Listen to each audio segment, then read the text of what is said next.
अस्सलाम वालेकुम अजीज़ तलबा, उम्मीद है आप सब खैरियत से हों। है आपको आपके यूट्यूब चैनल पर खुश आमदीद। आज से इस वीडियो लेक्चर है अंदर हम एक नया पीबीए और डिटेल से पढ़े हैं जिसका नाम है to investigate the reducing sugar by using Benedict test by using the calorimeter. आपके पास एक सोल्यूशन दिया जाएगा, उसके अंदर कोई रेड्यूसिंग शुगर जो है वो डिजोल्व हुई होती है। हम यहाँ पर वो रेड्यूसिंग शुगर है तौर पर ग्लूकोज को इस्तेमाल करें थे। अब आपने बेनेडिक्ट टेस्ट की मदद से यह कन्फर्म करना है कि वो उस सोल्यूशन है अंदर रेड्यूसिंग शुगर ग्लूकोज मौजूद है या नहीं, और फिर अगर मौजूद है तो फिर उसे कैलोरीमीटर के जरिए से आपने वो वैल्यू, वो वेवलेंथ ऑफ लाइट मेजर करनी है जो वो सॉल्यूशन एब्जॉर्ब करता है। अब इस एक्सपेरिमेंट के अंदर एक लफ्ज इस्तेमाल हुआ है रेड्यूसिंग शुगर। रेड्यूसिंग शुगर से क्या मुराद है? हम सादा लफ्जों में पहले समझते हैं रेड्यूसिंग एजेंट क्या होता है। हम एक मिसाल के जरिए से समझते हैं। जब आप किसी ट्रैवल एजेंट के पास जाते हैं तो वो आपको बाहर के ममालिक में भेजता है, खुद नहीं जाता। इसी तरह रेड्यूसिंग एजेंट जो होता है ये भी किसी दूसरे कंपाउंड को रिड्यूस करता है, यानी उसमें प्रोटॉन ही एडिशन करता है, लेकिन खुद रिड्यूस नहीं होता बल्कि खुद ऑक्सीडाइज हो जाता है, क्योंकि अपने अंदर से तो प्रोटॉन निकाल कर दूसरे कंपाउंड को दे दिया। तो रिड्यूसिंग एजेंट वो होते हैं जो रिड्यूस करते हैं अदर कंपाउंड हो और ऑक्सीडाइज होते हैं खुद।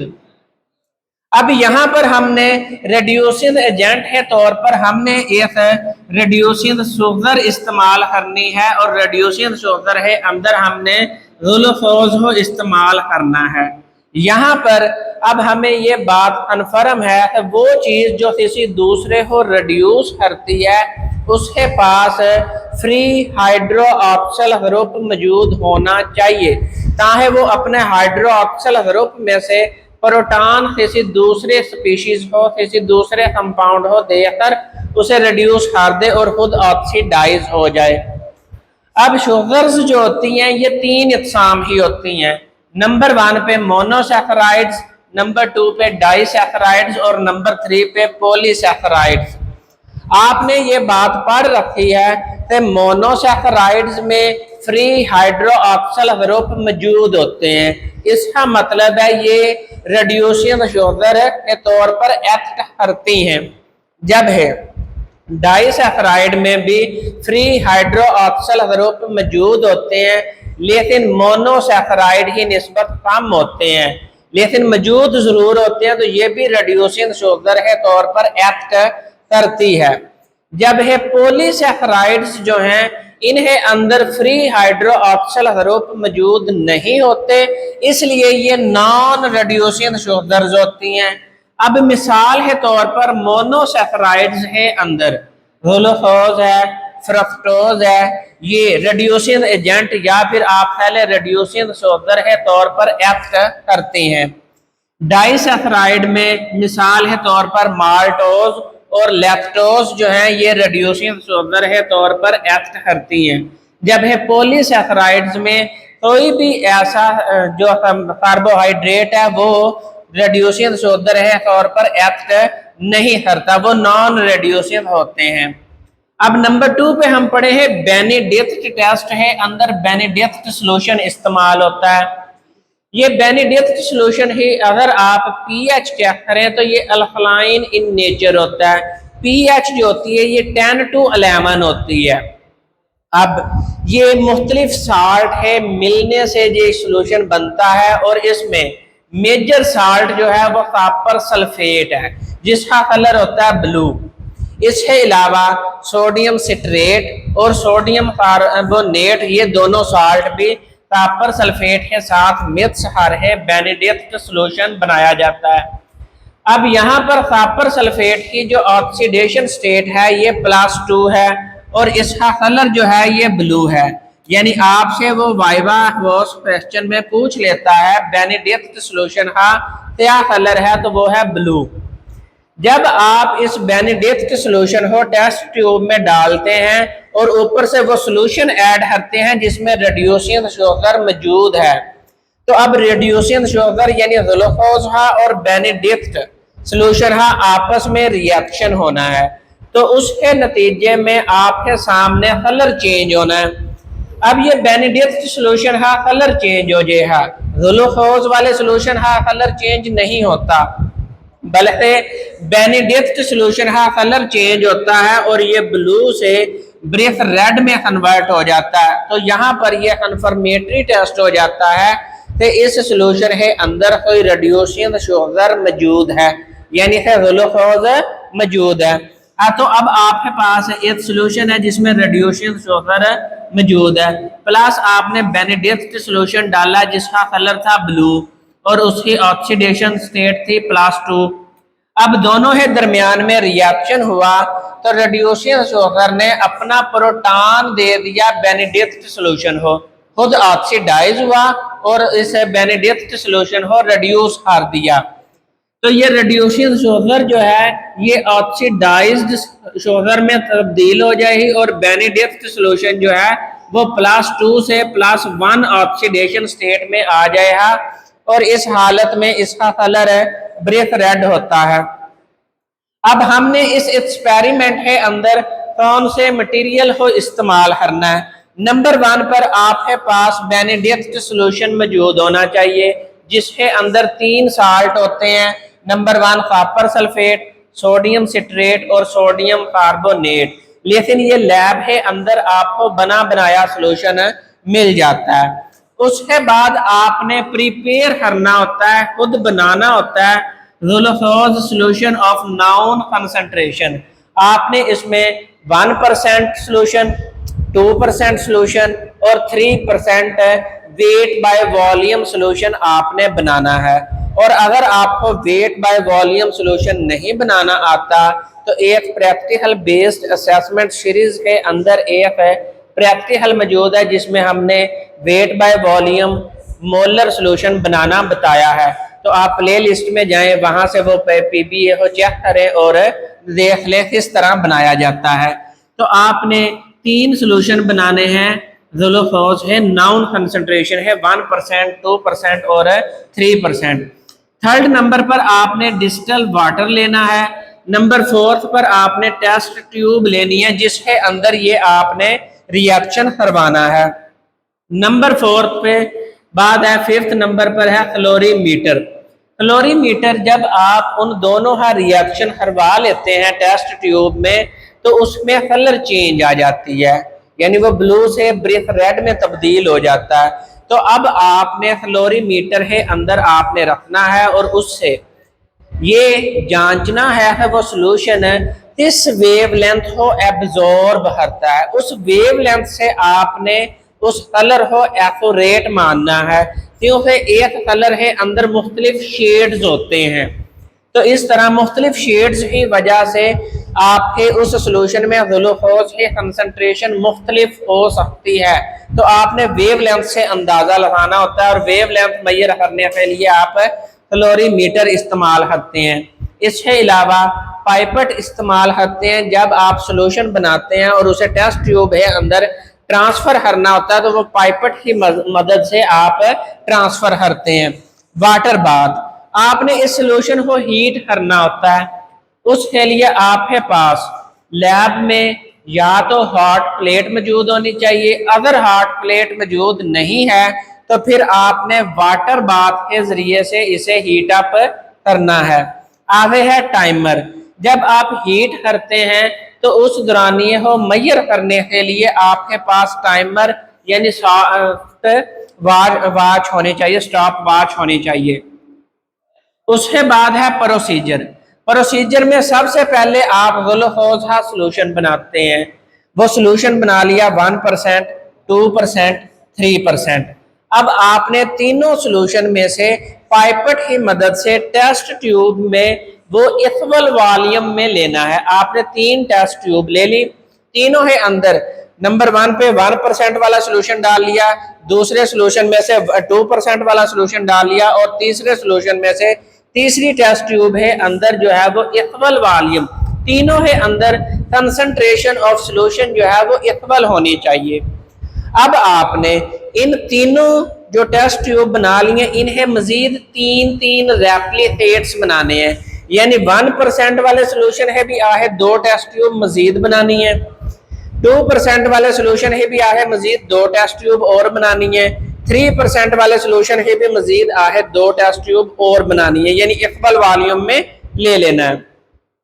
नंबर 4 वाली टेस्ट ट्यूब में आपने कंट्रोल्ड एक्सपेरिमेंट करना है। आपने उसमें डिस्टिल वाटर ले लेना है और उसमें बेनेडिक्ट सॉल्यूशन डाल देना है। उसमें आपने ग्लूकोज सॉल्यूशन नहीं डालना, रेड्यूसिंग शुगर वाला सॉल्यूशन उसमें नहीं डालना। आपने उस टेस्ट ट्यूब ही भी मजीद 2 रेप्लिकेट्स बना लेने हैं। इस तरह आपके पास ये तीन टेस्ट ट्यूब जो है ये 4 यानी टोटल 12 टेस्ट ट्यूब्स आपके पास बनकर सामने आ जाएंगे। अब आपने उन सॉल्यूशन है अंदर जो टेस्ट ट्यूब में लिया हुआ है ग्लूकोज वाला, उसके अंदर add 5th volume of Benedict solution, उन 12 टेस्ट ट्यूब है अंदर आपने बेनेडिक्ट सॉल्यूशन डालना है। लेकिन उन 12 है अंदर 5th वॉल्यूम में अगर आपने एक टेस्ट ट्यूब है अंदर 2 मिलीलीटर बेनेडिक्ट सॉल्यूशन डाला है तो फिर सब है अंदर 2 मिलीलीटर ही होना चाहिए। उसके बाद आपने उन टेस्ट ट्यूब को जेंटली शेक करना है ताकि वो मिक्स अप हो जाए। उसके बाद आपने उन टेस्ट ट्यूब्स को हॉट प्लेट या फिर वाटर बाथ के जरिए से आपने हीट अप करना है, बर्नर के जरिए से कर ले या फिर हॉट प्लेट के ऊपर आपने उस टेस्ट ट्यूब को हीट अप करना है। जब आप हीट करते हुए 5 मिनट गुजर जाए हैं तो 5 मिनट के बाद टेस्ट ट्यूब है अंदर कलर चेंज होना शुरू हो जाएगा। अब ये ब्लू कलर जो है वो तब्दील होकर ब्रिक रेड कलर जो है वो उसमें तब्दील हो जाएगा। अब आपने उस टेस्ट ट्यूब को बारी बारी सब टेस्ट ट्यूब को हीट अप करना है, कलर चेंज ऑब्जर्व करनी है। उसके बाद आपने उसे ठंडे होने देना है। ठंडे होने के बाद आपने उन टेस्ट ट्यूब को जो कलर चेंज हुआ है उसे ऑब्जर्व करना है। तो वो कलर चेंज आपके पास है डिफरेंट 4 कलर्स आते हैं, जिसमें ग्रीन कलर, सब्ज, पीला, माल्टा कलर यानी ऑरेंज कलर और ब्रिक रेड यानी है सुर्ख कलर है। ये 4 टेस्ट ट्यूब जो है वो आपके सामने आ सकते हैं। अब कलर जो चेंज हुआ है इसका क्या मतलब है? अगर आपके पास हीट करने के बाद, ठंडा करने के बाद आपके पास कलर आता है सब्ज, तो इसका मतलब है आपका जो ग्लूकोज वाला सॉल्यूशन था उसमें ग्लूकोज की कंसंट्रेशन वेरी लो थी। उसके बाद येलो, अगर आपका हीट करने के बाद येलो कलर सामने आता है तो वो मॉडरेट कंसंट्रेशन ऑफ ग्लूकोज उस सॉल्यूशन में मौजूद थी। नंबर 3 पे अगर ऑरेंज कलर आ जाता है तो इसका मतलब है आपके ग्लूकोज सॉल्यूशन के अंदर ग्लूकोज की कंसंट्रेशन हाई है। उसके बाद ब्रिक रेड कलर आ जाता है तो आपके पास ये कन्फर्म हो जाता है कि आपके ग्लूकोज के जो सॉल्यूशन लिया है उसमें ग्लूकोज की कंसंट्रेशन वेरी हाई है। वेरी हाई होने की वजह से एंड पॉइंट जो है वो ब्रिक रेड कलर आता है। तो इसका मतलब है ग्लूकोज वाले सॉल्यूशन के अंदर कंसंट्रेशन ऑफ ग्लूकोज चेंज होने से उसका जो एंड कलर है वो भी चेंज हो जाता है। तो यह कंसंट्रेशन ऑफ ग्लूकोज पे डिपेंड करता है। उसके बाद आपने अब क्लोरीमीटर की बारी आई। अब यहाँ पर बेनेडिक्ट सॉल्यूशन के जरिए से बेनेडिक्ट टेस्ट जो है वो कंप्लीट हो जाता है। अब आपने क्लोरीमीटर ले लेना है। क्लोरीमीटर है अंदर आपने एक टेस्ट ट्यूब में सिर्फ और सिर्फ डिस्टिल वाटर डालना है। डिस्टिल वाटर डाल है आपने क्लोरीमीटर के जरिए से ये जांचना है कि वो किस वेवलेंथ की लाइट जो है वो एब्जॉर्ब करता है बस। और उस वैल्यू को आपने एज ए रेफरेंस वैल्यू जो है वो नोट कर लेना है। आपने उस वैल्यू को म्यार बना लेना है। म्यार बनाने के बाद फिर आपने ये जो 12 टेस्ट ट्यूब बनाए थे उनको बारी बारी आपने क्लोरीमीटर के अंदर रखना है और उससे जो जिस वेवलेंथ की लाइट वो एब्जॉर्ब करता है सॉल्यूशन आपने उस वेवलेंथ की वैल्यू जो है वो नोट कर लेनी है। उसके बाद आपने इस रेफरेंस वैल्यू के साथ इसका मुवाजना करना है। तो आपने एक ग्राफ बनाना है, ग्राफ में एक्स एक्सिस पर कंसंट्रेशन ऑफ ग्लूकोज लेनी है जो है आपको नाउन है, आपने नाउन कंसंट्रेशन का सोल्यूशन बनाया है। वाई एक्सिस पर आपने एब्जॉर्बेंस ऑफ लाइट यानी है वेवलेंथ आपने वाई एक्सिस पे लेनी है। इस तरह आप जो है वो डिफरेंट वैल्यूज की मदद से आपको पता चल जाएगा अगर ये कलर शो हो रहा है तो ये इस वेवलेंथ वाली लाइट को एब्जॉर्ब करता है। इससे आपको एक्यूरेट शेड ऑफ कलर का पता चल जाता है। वरना ब्रिथ रेड कलर में भी मुख्तलिफ शेड आ जाते हैं, लाइट रेड, डार्क रेड, इसी तरह ग्रीन में लाइट ग्रीन, डार्क ग्रीन। तो इसकी वजह से कंसंट्रेशन ऑफ ग्लूकोज भी चेंज हो जाती है, क्योंकि कंसंट्रेशन ऑफ ग्लूकोज चेंज होने से शेड ऑफ कलर में तब्दीली आती है। तो अब हमने रिजल्ट एंड ऑब्जर्वेशंस नोट करनी है। आपने 3 कॉलम बना लेने हैं। नंबर 1 पे आपने रेप्लिकेट्स लेने हैं, नंबर 2 पे एब्जॉर्बेंस वैल्यू यानी वेवलेंथ लेनी है, और नंबर 3 कॉलम के अंदर आपने ग्लूकोज कंसंट्रेशन ले लेनी है।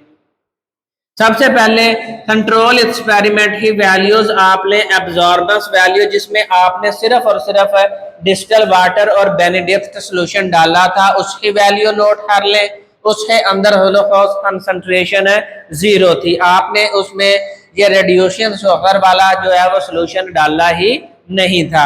आगे फिर आपने एक टेस्ट ट्यूब ले लें 1% वाली, R1, R2, R3, इसके तीनों रेप्लिकेट्स ले लें। उन्हें जो वैल्यूज आए उन्हें आप जमा करके एवरेज मीन वैल्यू मालूम कर लें। अब यहाँ पर रेप्लिकेट्स क्यों लिए जाते हैं? रेप्लिकेट्स इसलिए लिए जाते हैं जो हमने वैल्यूज फाइंड आउट करनी है उन्हें एक एवरेज वैल्यू हो, और ताकि वो एवरेज वैल्यू जो है वो तमाम एक्सपेरिमेंट की एक्यूरेट वैल्यू हो। एक्यूरेसी हासिल करने के लिए हम रेप्लिकेट्स बनाते हैं। आगे है डिस्कशन, यानी कुछ सवालात जो है वो पेपर के पॉइंट ऑफ व्यू से आपसे पूछे जाते हैं। नंबर 1 पे है why excess Benedict solution needs. जब आप एक्सपेरिमेंट करते हैं तो उसमें आप ग्लूकोज वाले सॉल्यूशन की कंसंट्रेशन मेजर करते हैं, लेकिन बेनेडिक्ट सॉल्यूशन जो है वो आप एक्सेस अमाउंट में डाल देते हैं। ऐसा क्यों? क्योंकि हमें नहीं पता होता ग्लूकोज वाले सॉल्यूशन में ग्लूकोज के कितने मॉलिक्यूल्स मौजूद हैं, तो हम बेनेडिक्ट सॉल्यूशन एक्सेस डाल देते हैं ताकि उन तमाम ग्लूकोज मॉलिक्यूल्स के साथ बेनेडिक्ट सॉल्यूशन में कॉपर सल्फेट का जो है वो रिएक्शन पॉसिबल हो जाए। ये ना हो तो उसमें ग्लूकोज मॉलिक्यूल अभी पड़े हैं और इधर से कॉपर सल्फेट की कंसंट्रेशन खत्म हो चुकी है, तो यहाँ पर हम एक एक्सेस रिएक्टेंट डाल देते हैं बेनेडिक्ट सॉल्यूशन ताकि रिएक्शन जो है वो मुकम्मल तौर पर कंप्लीट हो। नंबर 2 पे है outline Benedict test to estimate the concentration of glucose. वो आउटलाइन हमें बता दें बेनेडिक्ट सॉल्यूशन में, बेनेडिक्ट टेस्ट में, जिसके जरिए से आप ग्लूकोज की कंसंट्रेशन को फाइंड आउट करते हैं। आपने एक बेनेडिक्ट टेस्ट किया, उसके अंदर आपने अब बतानी है इसमें ग्लूकोज की कंसंट्रेशन लेस है, मॉडरेट है, हाई है, वेरी हाई है। ये आउटलाइन बता दें जिसकी बुनियाद पर आप ये अमाउंट ऑफ ग्लूकोज बताते हैं। तो हम ऑब्जर्व करते हैं कलर हम ऑब्जर्व करते हैं और उसको बाद में कैलोरीमीटर में डालकर वहां से उसकी वेवलेंथ लेकर शेड ऑफ कलर के जरिए से हम कंसंट्रेशन ऑफ ग्लूकोज जो है वो बताते हैं। अगर हमारे पास कलर ग्रीन आ जाता है तो इसका मतलब है वेरी लो, येलो आ जाता है तो मॉडरेट, ऑरेंज आ जाता है तो हाई कंसंट्रेशन ऑफ ग्लूकोज, और ब्रीथ रेड कलर आ जाता है तो very high concentration of glucose. अगर आप बेनेडिक्ट सोल्यूशन डालते हैं और उसका कलर चेंज नहीं होता, वो ब्लू ही रहता है, तो इसका मतलब है उस सोल्यूशन के अंदर रेड्यूसिंग शुगर यानी ग्लूकोज मौजूद नहीं है। इसके बाद सवाल नंबर 3 है विजुअल चेंजेस। जब आप एक्सपेरिमेंट करते हैं तो उसमें नजर आने वाली तब्दीलियां कौन सी हैं? विजुअल चेंजेस उसमें कौन सी हैं? तो विजुअल चेंजेस में हमारे सामने जो है वो उसका कलर तब्दील होता है, डिफरेंट कलर्स हमारे सामने चेंज होते हैं। नंबर 4 पे है रोल ऑफ कैलोरीमीटर। जिस तरह पहले बात हो चुकी है, तो जो कलर्स वाजिया तब्दील होते हैं उन्हें अंदर भी मुख्तलिफ शेड्स होते हैं, उन शेड्स की मदद से हम कंसंट्रेशन ऑफ ग्लूकोज जो है वो मैयर करते हैं। तो अब इतना किसी भी इंसान के पास इतनी सलाहियत मौजूद नहीं है तो वो सिंपली ऑब्जर्व कर है, कलर है, शेड बता दे, तो हम अपनी एक्यूरेट मैयर के लिए अपना उसकी एक्यूरेट वेवलेंथ को मैयर करते हैं और उस वेवलेंथ पर जो उस कलर का शेड होता है उसे हम जांचते हैं और उस हिसाब से हम ग्लूकोज के कंसंट्रेशन को मैयर करते हैं। नंबर 5 पर है प्लॉट द ग्राफ। आपने ग्राफ इस तरह से प्लॉट करना है तो एक्स एक्सिस पर आपने ग्लूकोज की कंसंट्रेशन लेनी है और वाई एक्सिस पे आपने वेवलेंथ लेनी है, एब्जॉर्बेंस ऑफ लाइट लेनी है। तो ये आपके पास इस तरह का ग्राफ बन के सामने आएगा, ये इस तरह का सीधी स्ट्रेट लाइन में आपके पास ग्राफ बन के सामने आता है। नंबर 6 पर है आपने एक एक्सपेरिमेंट किया, कैलोरीमीटर है, अंदर आपने मुख्तलिफ कंसंट्रेशन वाला सोल्यूशन डाला और उसकी मुख्तलिफ वैल्यूज आई, 0.2 वैल्यू आई, 0.5 आई और 0.8 आई। ये तीनों वैल्यूज हमें कैलोरीमीटर ने बता दी। तो अब इन वैल्यूज की बुनियाद पर बताएं कि इसमें ग्लूकोज की कंसंट्रेशन कितनी मौजूद थी। तो 0.2 वाली में ग्लूकोज की कंसंट्रेशन लेस अमाउंट में थी, 0.5 वाले सोल्यूशन के अंदर ग्लूकोज की कंसंट्रेशन मॉडरेट मौजूद थी, जब है 0.8 वाले सोल्यूशन के अंदर ग्लूकोज की कंसंट्रेशन वेरी हाई थी। नंबर 7 पर आप इस एक्सपेरिमेंट के अंदर कौन सी मॉडिफिकेशन कर सकते हैं, कौन सी तब्दीलियां ला सकते हैं? तो आप 3 से ज्यादा रेप्लिकेट्स इस्तेमाल करें, ये पहली तब्दीली है। दूसरी तब्दीली, आप कैलोरीमीटर ही बजाय कोई और इंस्ट्रूमेंट इस्तेमाल कर लें, mass spectroscopy, gas chromatography, dilution, मुख्तलिफ मेथड आप इस्तेमाल करें जिनके जरिए से आप एक्यूरेट रिजल्ट्स हासिल कर सकते हैं। नंबर 8 पर है पोटेंशियल सोर्स ऑफ एरर्स। आपने ये एक्सपेरिमेंट परफॉर्म किया और उसके अंदर मुख्तलिफ एरर्स आती हैं, वो क्यों आ सकती हैं? वो 3 जरिए से वो एक्सपेरिमेंट के अंदर गलतियां आती हैं जिसकी वजह से एक्यूरेट रिजल्ट मैयर नहीं हो पाता। उसमें नंबर 1 पर है फॉल्टी इंस्ट्रूमेंट। नंबर 2 पे है आपने जब टेस्ट ट्यूब के अंदर ये सॉल्यूशंस डालने हैं तो उनका इक्वल वॉल्यूम डालने में आपसे गलती हुई है। नंबर 3 पर आपने जब उसे हीट अप किया तो प्रॉपर टाइम पर आपने हीट अप नहीं किया, किसी सॉल्यूशन को ज्यादा देर हीट किया, किसी सॉल्यूशन को कम हीट किया। तो इस तरह ये मुख्तलिफ एरर्स हैं जिनकी वजह से आपका रिजल्ट एक्यूरेट नहीं आता। अब इन गलतियों को आप किस तरह से मिनिमाइज करे हैं? तो आप इसके लिए रेप्लिकेट्स ज्यादा से ज्यादा बनाए हैं ताकि आपके पास ज्यादा से ज्यादा वैल्यूज आ जाएं और आप उनका एवरेज मीन हासिल कर आप एक एक्यूरेट वैल्यू जो है वो रिजल्ट के तौर पर नुमाया कर सकें। नंबर 9 पर है डिजायर्ड रिजल्ट नॉट एक्सपेक्टेड। आपके पास एक सोल्यूशन था, उसके अंदर आपने बेनेडिक्ट सोल्यूशन भी डाल दिया और ग्लूकोज सोल्यूशन भी डाल दिया। अब आपके ख्याल में ये था कि इस सोल्यूशन के अंदर ग्लूकोज के कंसंट्रेशन ज्यादा होनी चाहिए, लेकिन जब आप उसे हीट करते हैं और रिजल्ट जो आता है वो आपकी उम्मीद पर पूरा नहीं उतरता। तो इसके पीछे कौन सी गलतियां हो सकती हैं? तो इसमें नंबर 1 पे है आपने उसे हीट अप नहीं सही किया, या फिर उसमें इक्वल वॉल्यूम जो है वो नहीं लिया, तो इसे भी उसी तरह आप ज्यादा से ज्यादा रेप्लिकेट्स बनाएं, प्रॉपर हीट करें और फिर कैलोरीमीटर के जरिए से उसकी वेवलेंथ मेजर करें है वो किस वेवलेंथ वाली लाइट को एब्जॉर्ब करता है, जज़ब करता है। तो उसके बाद फिर आपको रिजल्ट जो है वो वाजिया और नुमाया आपके सामने आ जाएगा। तो ये चंद सवालात थे जो इस एक्सपेरिमेंट में से वाइवा के तौर पर पूछा जाता है। तो मैं साइड पर हो रहा हूँ, इसका स्क्रीन शॉट ले लें। नेक्स्ट वीडियो में नेक्स्ट लेक्चर के साथ हाजिर होंगे। उतनी देर दुआओं में याद रखें। फी अमानिल्लाह।